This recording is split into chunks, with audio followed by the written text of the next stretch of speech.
So if you would tell me your name and where you are working right now. My name is Taner Akçam. I'm working at the University of Minnesota at the History Department. I'm visiting professor at the university.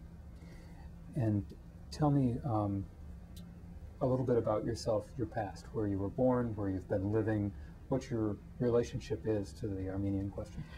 I was born in Turkey and then left Turkey in 1978. And since 1978, I've been living in Germany. I'm a German citizen also.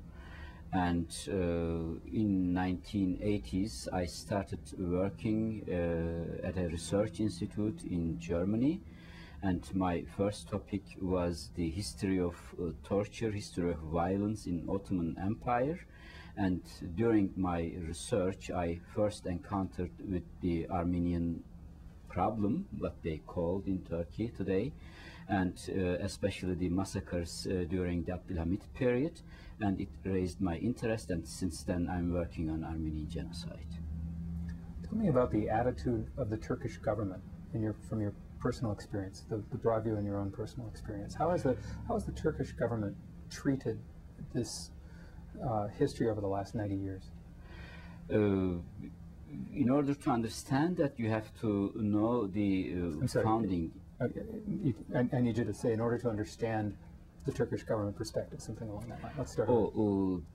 Turkish state based on 5 taboos.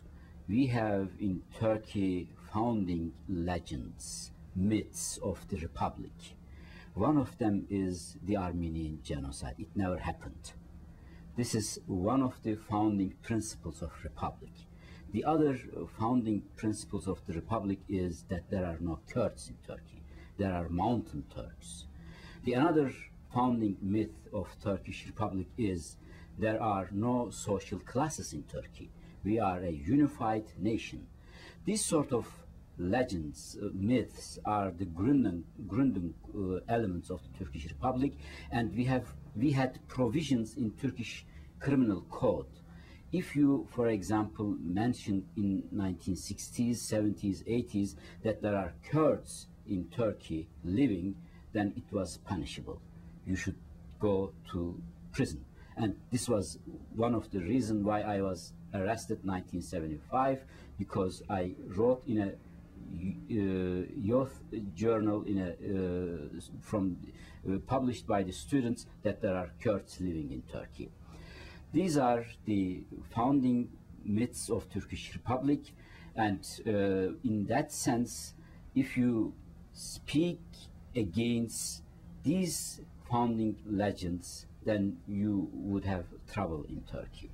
And today, on the way of European Union, these all taboos lifting one after another. Now, in society, there is a movement. This civil society talks on that problem, and there's discussions going on that issues, and it is not anymore a point of punishment and so on. But still, these were the basic myths in Turkish society, and it was not easy to talk on that issue. Today, that's why the basic problem in Turkey regarding the Armenian genocide is that it is a problem of freedom of speech.